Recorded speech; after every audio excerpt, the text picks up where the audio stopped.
Hello everybody. So now we are going to start the neuroanat part in easiest way. ये anatomy का सबसे difficult part माना जाता है क्योंकि हमारे बॉडी में मोस्ट डेवलप्ड पार्ट अगर कोई है तो वो हमारा सेंट्रल नर्वस सिस्टम है. The human is considered as highest developed animal in this world. और इसका सबसे मेन कारण ये है क्योंकि इवोल्यूशन के दौरान हमारा सेंट्रल नर्वस सिस्टम सबसे ज़्यादा डेवलप हुआ. तो इस न्यूरो एनाटमी पार्ट में स्पेशली हम अपने सेंट्रल नर्वस सिस्टम के बारे में पढ़ते हैं. Okay, so here we are going to start with the very basics of the our central nervous system neuroanatomy part. तो जैसा कि हम अपने स्कूल टाइम से ही पढ़ते आ रहे हैं, body control and regulation, it is under the two system. one is fast system and another is slow system. Okay, so there is fast system and another is slow system. Fast system, that is the nervous system, while the slow system is endocrine system. This endocrine system we will deal in our physiology part, but here we are going to deal with the nervous system. Nervous system in which the structural and the functional unit is neuron. Okay, it is mainly made by two types of the cell, highly excitable cells while another is supporting cells. Getting the point?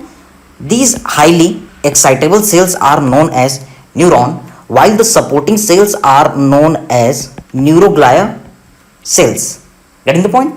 These neurons, so we are here going to talk about the neuron. These neurons are, what is the definition of the neuron? Sometimes in the viva these questions are asked, what is the neuron? Structural and functional unit of nervous system, which is smallest. Okay, so you can add a smallest word here. So what is the neuron? Smallest structural and functional unit of our nervous system is known as neuron, while the neuroglia cells, they are just supporting cells. Okay, so here we are going to discuss about this neuron. Okay, I'm just enumerating the important points which are related with anatomy. Physiology वाले part को हम physio में देखेंगे. Okay, suppose this is the structure of any neuron. तो कोई भी neuron जो होता है उसमें अगर आप देखेंगे तो एक सेल बॉडी मिलेगा, बाकी प्रोसेस रहेंगे. तो प्रोसेस दो टाइप के होते हैं. What are the two types of the process? These are known as short process and this short process are dendrites. These are short processes known as dendrites, you know very well, while this is long process known as axon. What is the point? And this axon is having the myelin sheath. If myelin sheath is present, known as myelinated nerve. If myelin sheath is absent, known as unmyelinated nerve, you know very well. Okay, so just to see, sometimes there is collection of cell body. हमारे central nerve system में ये cell body का collection हो जाता है. कभी कभी ये कलेक्शन सेंट्रल नर्व सिस्टम के बाहर होता है. So collection where within CNS and next is outside CNS. Within CNS is known as nucleus. So this is the very basic question. We will see various cranial nerve nuclei, various different spinal nerve nuclei. Okay, बहुत सारी चीजें हम देखेंगे. तो आपको याद रखना है what is the nucleus? Connection of the cell body, collection of the cell body within the central nerve system means within the brain और स्पाइनल कॉर्ड. जबकि आउटसाइड द CNS जो होगा इसे हम क्या कहेंगे? गैंग्लियन. तो ये गैंग्लियन भी बहुत इंपॉर्टेंट टॉपिक है. We will see various kind of the parasympathetic ganglion, ciliary ganglion, submandibular ganglion, pterygopalatine ganglion, otic ganglion, this all. Okay, तो ये समझने से पहले हमें ये जानना बहुत जरूरी है कि गैंग्लियन होता क्या है. Collection of cell body where yes outside the CNS. तो हम बाद में एक टॉपिक पढ़ेंगे जिसका नाम होता है बेसल गैंग्लियन, जिसे कुछ बुक्स बेसल न्यूक्लियाई भी मेंशन करते हैं. तो आखिर कौन सा टर्म सही है? जैसा कि हमें पता है कि बेस ऑफ ब्रेन में ग्रे मैटर का कलेक्शन होता है, क्योंकि बेस ऑफ ब्रेन में होता है, that's why it is known as the basal. और क्योंकि कलेक्शन ऑफ ग्रे मैटर है कहाँ, सेंट्रल नर्वस सिस्टम के अंदर, तो इसे हम न्यूक्लियाई बोलेंगे, गैंग्लियन टर्म यूज नहीं करेंगे। Ganglion term is used for outside the central nervous system. So correct term is basal nuclei according to the Gray's Anatomy 41st edition and previous editions also. What you have to remember, basal nuclei is correct term while the basal ganglion is misnomer. Okay, but traditionally nowadays again many books they will use the basal ganglion as terminology, but remember basal nuclei is correct term. Okay, now see collection of axon. Lots of axon nerve fiber unites together within the central nervous system and that collection is known as tract. So we will also follow the tract topic. Okay, अब थोड़ा सा हम और knowledge लेते हैं कि इस axon के बेसिस में, पहले हम न्यूरोनाट का बेस बना रहे हैं, then we will discuss this all the things.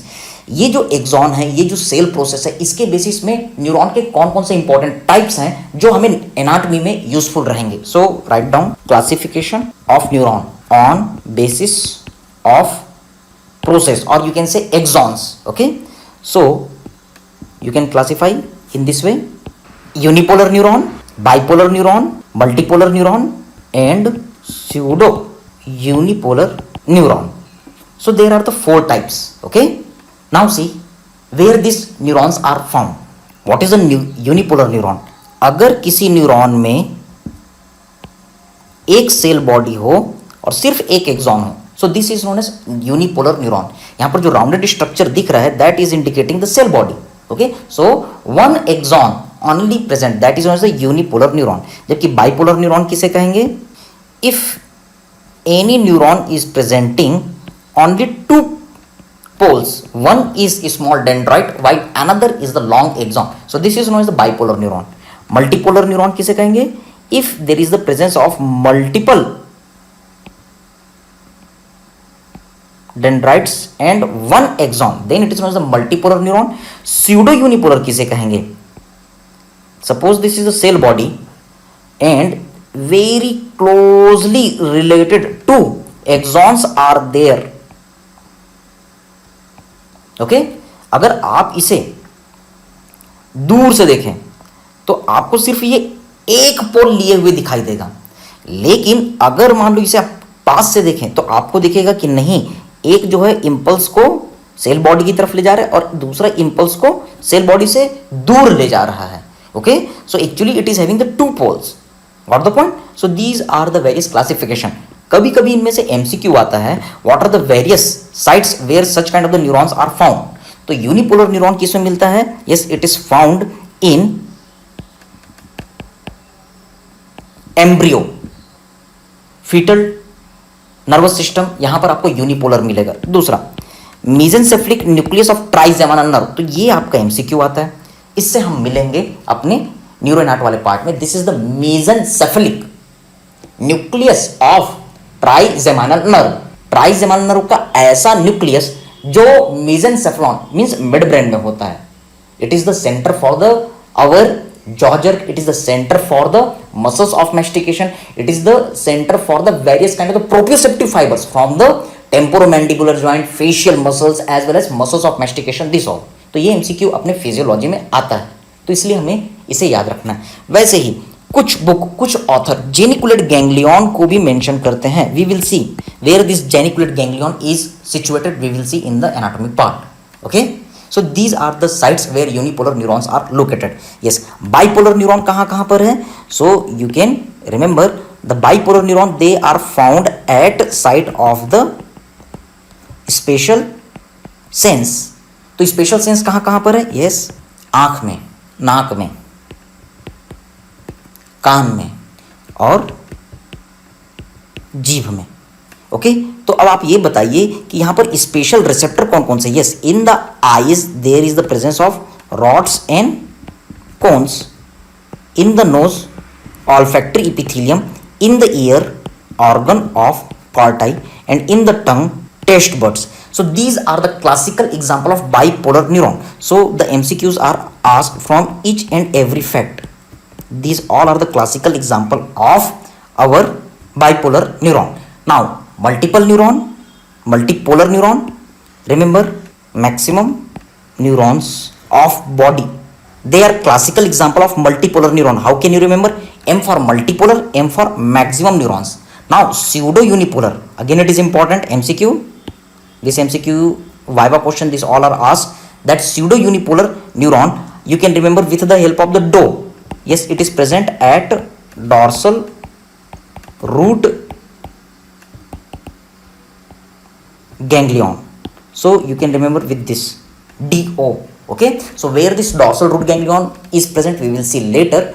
In any spinal nerve, at the dorsal root of spinal nerve, there is a one mass is located, cell body collection is located. That is the example of pseudo unipolar neuron. Okay, so we will see later, but these basics are important. Now we are going to see the classification of nervous system.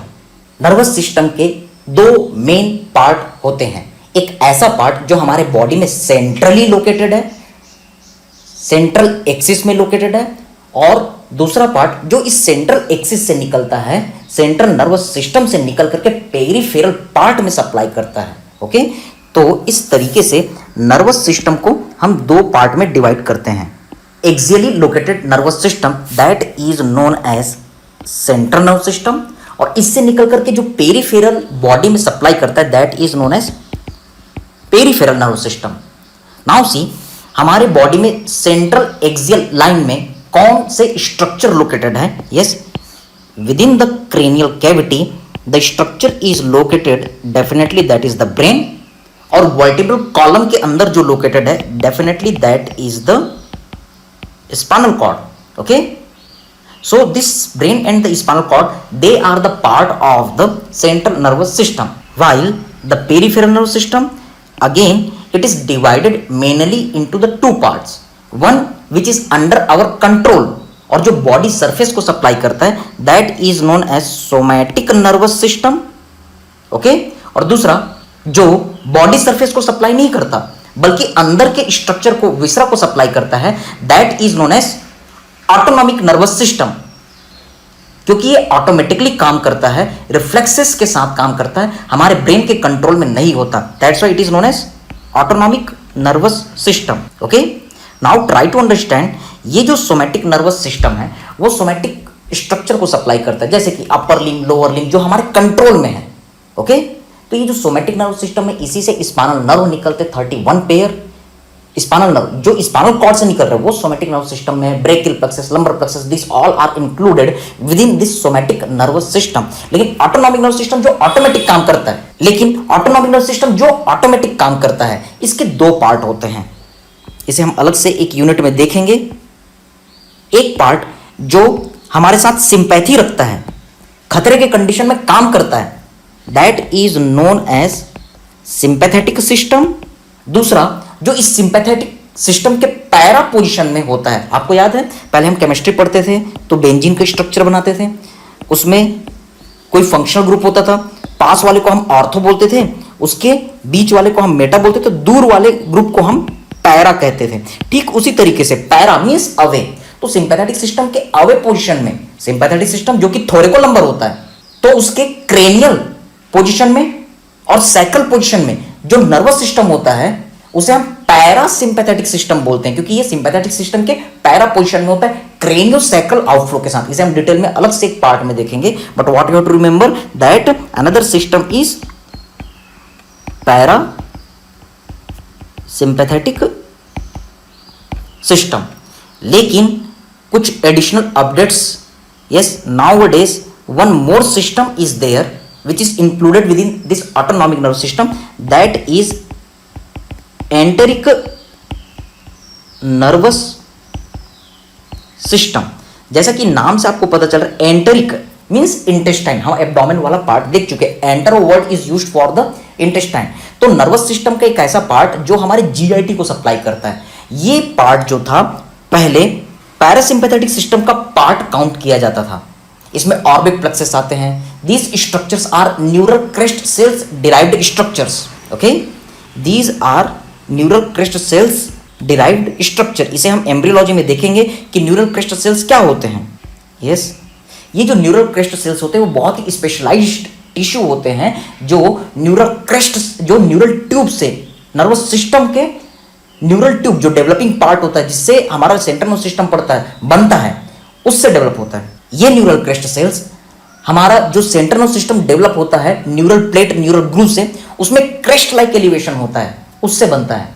और ये किसी आतंकवादी की तरह, terrorist की तरह हमारे body में बहुत जगह स्प्रेड होता है और कुछ स्पेशल स्ट्रक्चर बनाता है जिसे न्यूरल क्रेस्ट डेरिवेटिव हम कहते हैं। ये न्यूरल क्रेस्ट सेल्स हमारे जीआईटी के अंदर एंटर करके ऑर्बिट प्लेक्सस ये सारी चीजें बनाता है जो कि जीआईटी के रिलैक्सेशन के लिए रिस्पॉन्सिबल है। These neural crest cells are very highly specialised tissue which are developed by the neural plate and neural groove. Central nerve system का जब हम डेवलपमेंट देखेंगे तो वहां पर हम इसे लर्न करेंगे कि न्यूरल प्लेट और न्यूरल ग्रूव के कॉर्नर में कुछ स्पेशल सेल्स का एलिवेशन होता है, इसलिए उसे हम न्यूरल क्रेस्ट सेल्स कहते हैं। एफएमजी एग्जाम्स में यह क्वेश्चन आया हुआ है, which chemical structure helps in the migration of these neural crystal cells in embryo? Answer is the hyaluronic acid. Hyaluronic acid जो कि हेट्रोपॉलीसैकेराइड है, most abundant heteropolysaccharide in our body, biochemistry के साथ correlation. Okay, so this is the MCQ from the biochemistry, most abundant heteropolysaccharide in our body, answer is the hyaluronic acid. ये acid है, ये तेजाब की तरह एक्ट करता है और एक्स्ट्रासेलुलर मैट्रिक्स को गलाता हुआ चला जाता है। तो ये न्यूरल क्रिस्टल सेल्स अपने डेवलपिंग पार्ट से माइग्रेट करते हुए हमारे बॉडी के बहुत सारे पार्ट में पहुंचते हैं, मेनिंजेस में पहुंचते हैं, ब्रेन के अंदर सेंट्रल नर्वस सिस्टम में मेनिंजेस बनाते हैं, आई के अंदर स्क्लेरा कोराइड बनाते हैं, टूथ के अंदर ये पहुंच करके ओडोंटोब्लास्ट बनाते हैं, स्किन के अंदर पहुंच करके ये मेलानोब्लास्ट बनाते हैं। वैसे ही जीआईटी के अंदर ये न्यूरल क्रिस्टल सेल्स माइग्रेट हो करके ऑर्बिट प्लेक्सस बनाते हैं जो कि एनओ, ओके, एनओ न्यूरोट्रांसमीटर का रिलीज करते हैं। और ये जो एनओ होता है वो फ्री रेडिकल होता है, 6 सेकेंड जो होती है इसकी हाफ लाइफ होती है। ये सभी एमसीक्यूज आपके आए हुए हैं जिसे आप बायोकेमिस्ट्री में डील करेंगे। तो ये हमारे जीआईटी को रिलैक्स करता है, इस कारण पेरिस्टाल्सिस का इवेंट पॉसिबल हो पाता है। पैथो और मेडिसिन के साथ कोरिलेशन, अगर किसी कारण से ये न्यूरल क्रेस्ट सेल्स माइग्रेट करके जीआईटी में ना आ पाए, सपोज ईसोफेगस में ना आ पाए, तो आदमी जब खाना खाएगा तो ईसोफेगस के लोअर पार्ट में फूड तो पहुंचेगा लेकिन वो प्रॉपरली डायलेट नहीं हो पाएगा। अगर ये प्रॉपरली डायलेट नहीं हो पाया तो इस कंडीशन में lower part of the oesophagus is getting dilatation and this disease is known as achalasia cardia और एक्लेजिया कार्डिया। और वैसा ही अगर मान लो ये न्यूरल क्रेस्ट सेल्स हमारे एनल कैनाल में माइग्रेट होकर के नहीं पहुंच पाया तो वहां पर फीकल मटेरियल जम जाता है हमारे रेक्टम एनल कैनाल में, that disease is known as Hirschsprung disease. तो ये हमारे मेडिसिन और सर्जरी पैथो का question. Okay, so you have to remember this enteric nerve system, ये पहले हमारे पैरासिम्पैथेटिक में इंक्लूड था क्योंकि ये पेरिस्टाल्सिस में मदद करता था, लेकिन क्योंकि ये special cell neural crest cells से बन रहा है, that's why now it has been separated within the autonomic nerve system as a different unit, enteric nervous system. और इसी कारण क्योंकि ये जो न्यूरल क्रेस्ट सेल होते हैं ये बहुत स्पेशल स्ट्रक्चर बनाते हैं, that's why nowadays few authors are considering these neural crest cells as fourth germ cell layer. So very interesting part. आपको पता है हमारे बॉडी में कितने जर्म सेल लेयर होते हैं? 3, एक्टोडर्म, एंडोडर्म एंड मेसोडर्म। लेकिन एक बहुत अच्छा point, which structure is considered as fourth germ cell layer? Neural crest cells, because these structures are giving rise to the very specialized structure in our body. So this is the basic classification of our nervous system. Now we are going to deal how to study the neuroanatomy. So it is always one of the challenging topic in not only the anatomy but entire MBBS life, that how to study the neuroanatomy so that we can retain this neuroanatomy for long term memory in our hippocampus. Okay, तो इसको पढ़ने का सबसे easy तरीका क्या है? Yes, समझिए, हमारा जो सेंट्रल नर्वस सिस्टम है जिसे हम न्यूरो एनाटॉमी में डील करने जा रहे हैं, उसे हम पहले एक डायग्रामेटिक वे में समझते हैं। Suppose this is the brain, this is the mid brain, pons, medulla, which is continuing as the spinal cord. Okay, और हमें पता है कि brain stem, mid brain, pons और मेडुला, इसमें पॉन्स और मेडुला के पीछे लिटिल ब्रेन होता है, that is the cerebellum. This is the cerebellum. Okay, तो हम यहां पर समझते हैं एक एक स्ट्रक्चर को। Yes, upper part is the cerebral hemisphere brain, the most developed part of our nervous system. फिर इसके नीचे जो डायलेटेड सा पार्ट दिख रहा है दैट इज द पॉन्स, और पॉन्स के नीचे जो आपको स्ट्रक्चर दिख रही है, yes this bulb like dilated another structure is the medulla, और इसके नीचे जो व्हाइटिश स्ट्रक्चर है that is the spinal cord.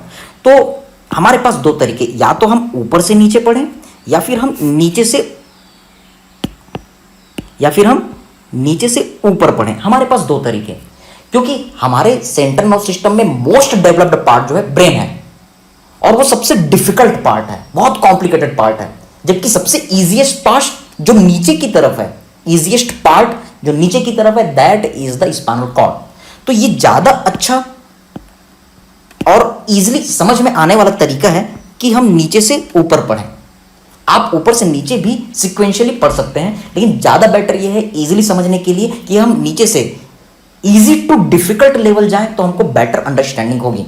इसलिए how to study the neuroanatomy, first topic what we will deal that is the spinal cord. और जब हम इसको स्टडी करेंगे तो दो तरीके से पढ़ेंगे, पहले हम बाहर से देखेंगे फिर अंदर से दिखेंगे। So we will see the external feature, और फिर हम देखेंगे इसका इंटरनल फीचर्स। एक्सटर्नल फीचर का मतलब बाहर से ये कैसा दिख रहा है, इंटरनल फीचर मतलब हमको ये कट करना है, ट्रांसफर सेक्शन, हमें ये ट्रांसफर सेक्शन कट करना है और फिर अंदर देखना है। ओके, इसके बाद हम डील करेंगे मेडुला से। अगला स्ट्रक्चर जब हम पढ़ेंगे तो दूसरा स्ट्रक्चर रहेगा हमारा मेडुला। तो फिर से जब हम मेडुला को देखेंगे तो हमें बाहर से इसको स्टडी करनी है, एक्सटर्नल फीचर, और फिर उसके बाद हम इसे अंदर से देखेंगे that is the internal features. Internal features means transfer section. तो जब हम मेडुला को देखेंगे तो इसको हमें 3 बार स्टडी करनी है। पहला, सबसे पहले हम इसे नीचे से कट करेंगे, the study of the medulla eight lower part, फिर हम इसके बीच वाले पार्ट से कट करेंगे एट द मिडिल पार्ट, फिर हम मेडुला को अपर पार्ट से कट करेंगे that is the upper part of the medulla. तो इस तरीके से मेडुला को फिर से 3 हेडिंग में हमको पढ़ना है, lower part of the medulla, middle part of the medulla and upper part of the medulla. तो क्या आप समझ रहे हैं, जब हम फर्स्ट ईयर एमबीबीएस में होते हैं तो हमारे ये डायग्राम जरूर पूछते हैं, draw the well level diagram of the medulla, TS of the medulla at the lower part और एट द मिडिल पार्ट और एट द अपर पार्ट। इसके बाद हम स्टडी करेंगे पॉन्स की। अगला टॉपिक हमारा रहेगा पॉन्स। तो पॉन्स में फिर से 2 चीजें, एक एक्सटर्नल फीचर और दूसरा internal feature. Again internal feature का मतलब होता है ट्रांसफर सेक्शन। तो पॉन्स को जब हम स्टडी करेंगे तो इसे फिर से हमें 2 बार कट करना पड़ेगा। ट्राई टू अंडरस्टैंड, एक lower part of the pons और फिर एक upper part of the pons. तो 2 बार हमें इसको कट करना है स्टडी पॉइंट ऑफ व्यू से। और जब पॉन्स हो जाएगा तो उसके बाद हम पढ़ेंगे mid brain. So this yellow colour structure is showing the mid brain. अगला हेडिंग हम पढ़ेंगे मिड ब्रेन। फिर से इसे 2 हेडिंग में, पहले बाहर से देखेंगे एक्सटर्नल फीचर, फिर हम अंदर से देखेंगे इंटरनल फीचर। ये सीक्वेंस आप याद रखेंगे, ऐसा ही पूरा न्यूरो एनाटॉमी पढ़ना है और ऐसे ही हमें अपने ब्रेन में इसे याद रखना है। तो जब हम इसका इंटरनल फीचर पढ़ेंगे ट्रांसफर सेक्शन, तो 2 बार इसे कट करना है। Okay, at lower part of the mid brain then at upper part of the mid brain.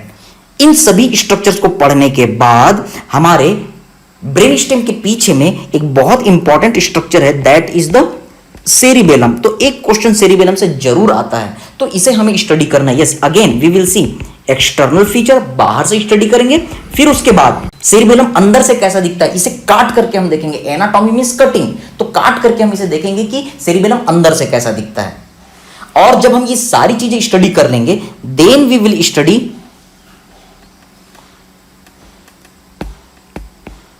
About the brain और सेरेब्रल हेमिस्फेयर। हम बाद में स्टडी करेंगे कि ब्रेन के पेरीफेरल में क्या होता है। यस, ग्रे मैटर, जिसे ब्रॉडमैन नाम के एनाटॉमिस्ट ने, फिजियोलॉजिस्ट ने, फिजिशियन ने स्टडी किया और functional area of the brain का नाम दिया।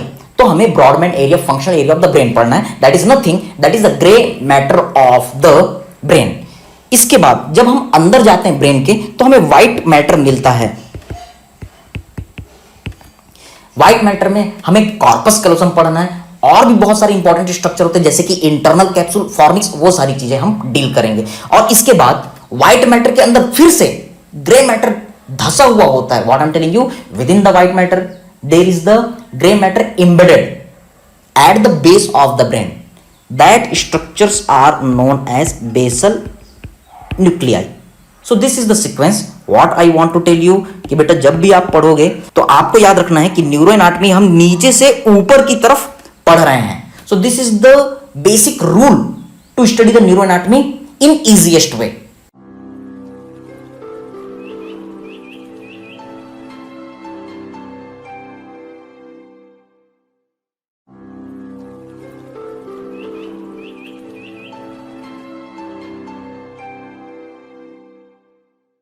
After the topic of how to study the neuroanatomy, now we are going to know little information how this central nervous system develops. We will deal better in detail in our embryology part, लेकिन इसका एक basic knowledge होना nervous system को study करने से पहले जरूरी है.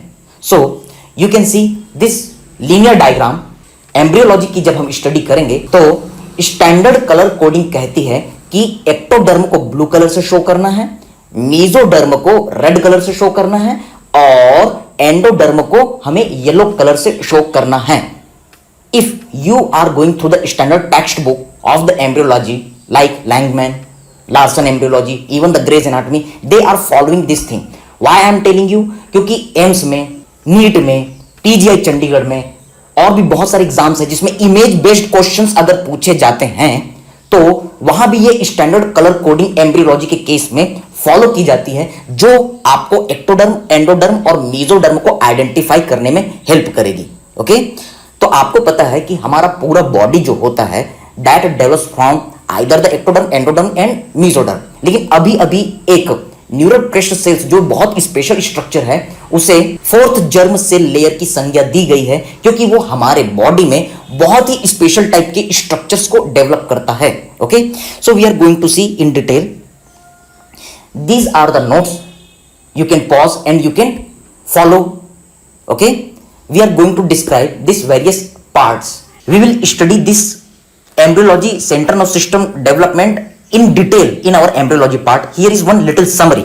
Suppose this blue color structure is showing the ectoderm, this red color structure is showing the mesoderm, while this yellow color structure is showing the endoderm. So these are the three germ cell layer. Okay, now see there is a development of the notochord. Notochord, cord means रस्सी के जैसा structure जो बहुत ही primitive life में develop होता है. Okay, so that structure is developing within the mesoderm. अब इस नोटोकॉर्ड के इफेक्ट के कारण there is the rapid growth of the ectoderm just opposite to the notochord. So what is happening? There is the development, rapid growth of the ectodermal tissue just opposite to the notochord. So now try to understand what are the various parts now which are getting developed. Yes, as I told you, this blue color structure is ectoderm, red color is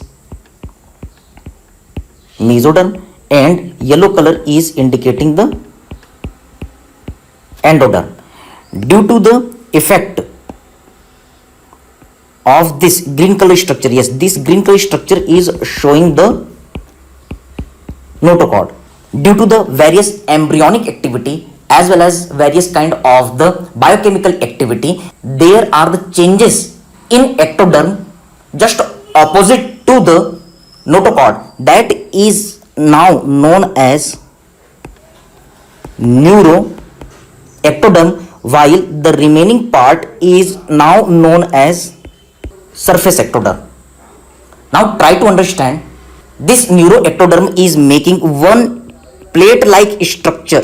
एक तश्तरी की तरह, एक plate की तरह structure बना रहा है. This structure is known as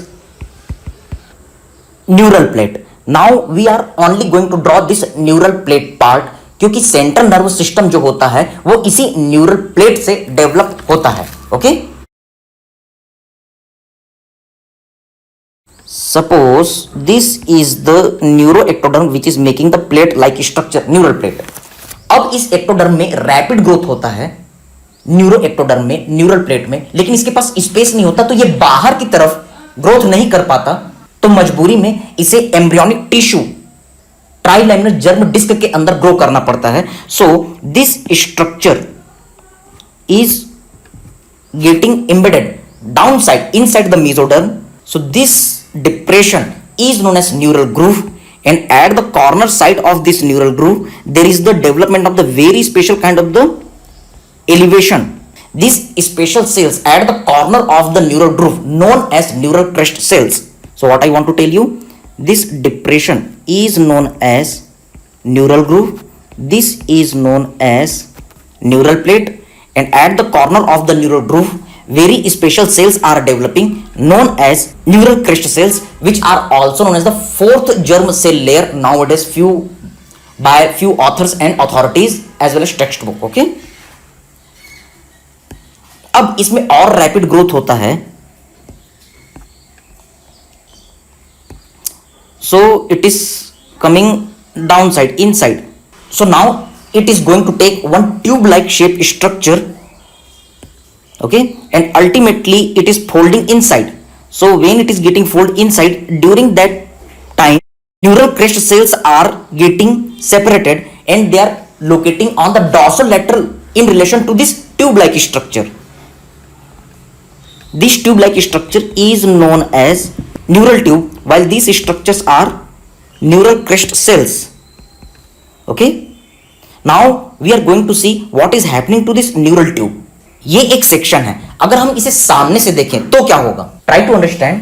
suppose this is the neuroectoderm which is getting thick and making the plate like structure. फिर इसमें क्या हुआ? डिप्रेशन पड़ा. So this is the neural groove. Then it is meeting together and making one rounded structure, tube like structure. This is the neural tube. This is the section. But when you are looking from the front side it will appear in this वे. अब ये जो tube like structure है इसका cranial part dilate होता है, फैल जाता है and forms the brain vesicle, while the caudal part remains narrow and forms cord like structure known as spinal cord.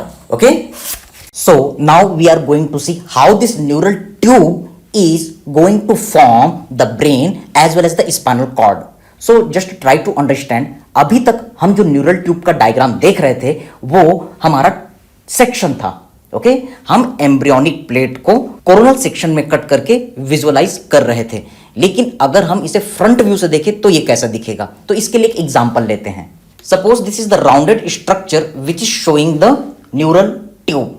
अभी तक हम इसे ऐसा आप सेक्शन में देख रहे थे, लेकिन अगर आप इसे फ्रंट व्यू से जब देखेंगे, ओके, तो ये वर्टिकल ट्यूब लाइक स्ट्रक्चर दिखेगा. So see here, this is the vertical tube like structure. Now the cranial part will get dilatation and forms the brain vesicle, primitive brain vesicle, while the caudal part remains narrow, which will make the spinal cord. So we are going to do diagrammatic presentation.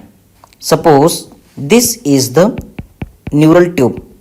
Again I am telling you, इसका detail CNS development हम embryology part में देखेंगे. अभी हम उस part को देख रहे हैं जो अभी ग्रॉस एनाटॉमी के लिए इंपॉर्टेंट है. So now this cranial part is getting dilatation and making the primitive brain vesicle. So this is now known as primitive brain vesicle, which will be responsible to create the brain, while the lower part is just the structure which will make the spinal cord. Now further this primitive brain vesicle will develop. So now we are going to draw the next stage. That primitive brain vesicle is dilating into the three dilated parts while the caudal part is remaining narrow. So what are the various names, nomenclature of these three dilated part? Yes, these are known as prosencephalon. Next is middle part is known as mesencephalon, while the last part is known as rhombencephalon. Okay, at time of school we were also studying that another name of this prosencephalon is forebrain, then next is the midbrain, and then last is the hindbrain. Okay, so from this EG questions, now try to understand. There is one standard question have been asked in PGI Chandigarh. Yes, PGI MCQ, that how many primitive brain vesicles are there. Okay, so these three dilatations are known as primary brain vesicle. What term they are using? Primary brain vesicle. So what you have to remember, there are three primary brain vesicles. So this is the MCQ from the PGI Chandigarh. Okay, so the at the time of the development of the brain, the earliest development stage, it is showing the three dilatation at part of the brain, that is the three primary brain vesicles. So how many primary brain vesicles are there? Three. अब हम अगला stage draw करते हैं. These three primary brain vesicles again they will further develop and then they will create five secondary brain vesicles. So 1, 2, 3, 4, 5 secondary brain vesicle, while the lower part is still known as the spinal cord. Again diagrammatic presentation. So what are the various name? Yes, this is known as telencephalon. Next is known as diencephalon. Next one is just only the mesencephalon. It is not developing into further division. Next are metencephalon and myelencephalon.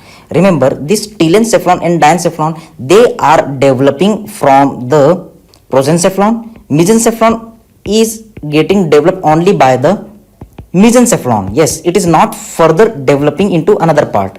While the meten and myelencephalon, they are the part of the rhombencephalon. Got the point? Okay.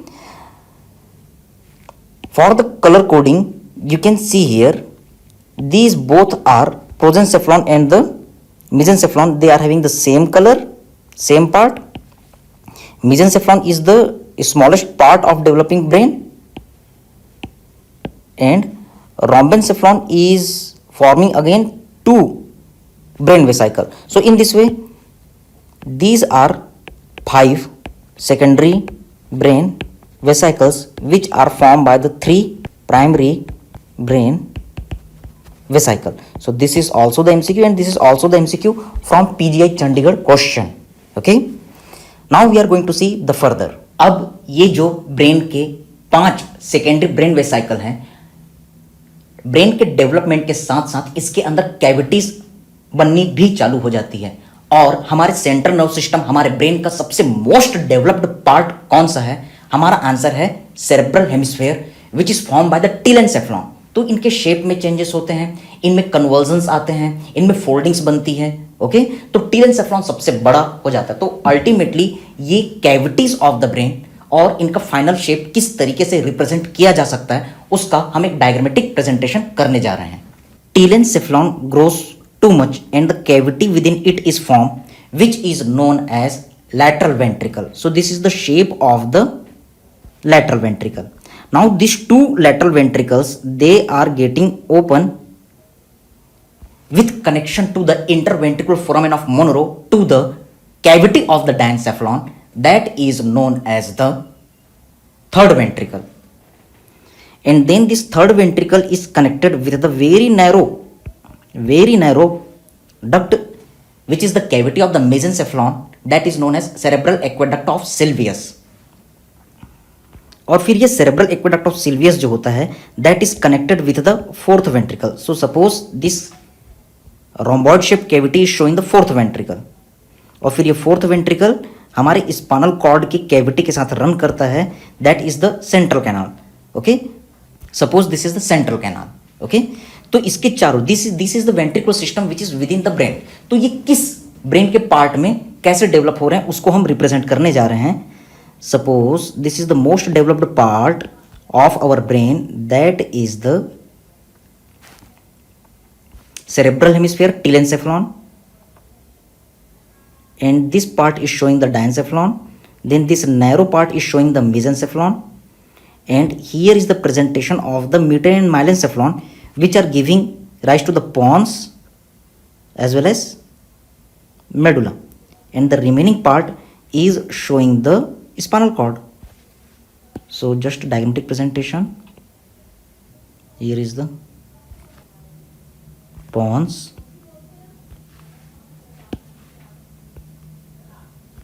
then there is the medulla, and then there is the spinal cord. So various nomenclatures.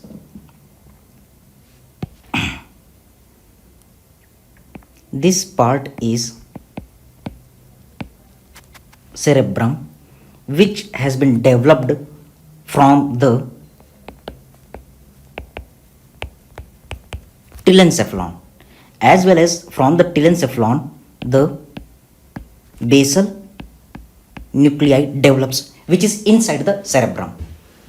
And the cavity, here we are mentioning the respective cavity. So the cavity of the telencephalon or cerebral hemisphere is known as lateral ventricle. So this is the MCQ. The cavity of the telencephalon or the lateral or the cerebral hemisphere, that is the our lateral ventricle.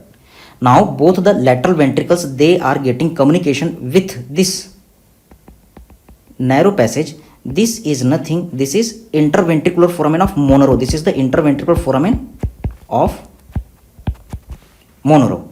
Okay, now see, this part is showing the diencephalon. This is the diencephalon, and the cavity of the diencephalon, it will form the third ventricle. So definitely this cavity is presenting the third ventricle. So this is the another MCQ. Interventricular foramen of Monro, that is another MCQ. We will see in detail this ventricular system in next part. But just see here, what you have to remember, this diencephalon, it will form the various parts, thalamus, hypothalamus, this all. Okay, so it will give rise to the various structure like thalamus, hypothalamus. We will see later. It will also form the epithalamus, subthalamus, metathalamus, this all. Okay, now see this part, narrow part.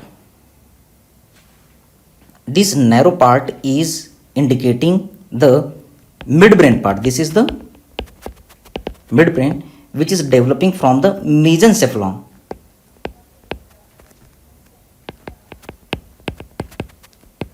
So this is another MCQ. Okay, while there is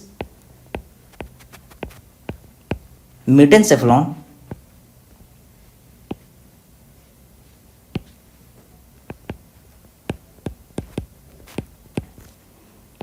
which forms the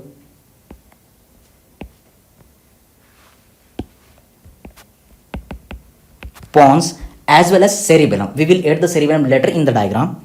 And also we know there is the myelencephalon MCQ, which forms the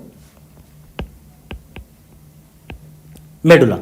Okay, and the cavity of this hindbrain, or you can say rhombencephalon, that is known as the fourth ventricle. So this is another MCQ. And this narrow cord like structure is definitely, that is the spinal cord, and the cavity of this spinal cord is nothing, that is the central canal. So again, this each options are MCQ, which are frequently asked in various kind of the exams. Okay, what are the various parts of the brain and what are the name of their respective cavity. Okay, so for the color coding, as we have shown in the previous diagram,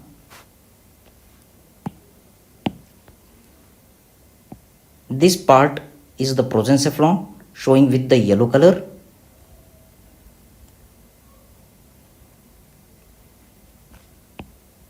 Diencephalon also, and mesencephalon we have shown with the pink color. So this is the narrow part, midbrain, while the rhombencephalon, meten and myelencephalon, we have shown with the blue color. So this is the meten and the myelencephalon part in comparison to the previous diagram. So now we are going to add one notes. Here you can observe the notes. Yes, same thing. Prosencephalon, which is dividing into the telencephalon and diencephalon and their respective parts, while the mesencephalon, it is just making the mesencephalon midbrain, and what are the various parts of the midbrain we will see later. And here is the rhombencephalon, which is dividing into the metencephalon and myelencephalon. Okay, और यहाँ पर telencephalon की cavity है lateral ventricle, diencephalon की cavity है third ventricle. Yes, there is the cavity of the mid brain that is the cerebral aqueduct of Sylvius, और जबकि rhombencephalon की कॉमन कैविटी है that is the fourth ventricle. So this is the useful notes for your exams. In this diagram, you can also add the cerebellum. So near the pons and the medulla, you can add the cerebellum. This black color structure is showing the cerebellum. Okay. So now we are going to move for the further.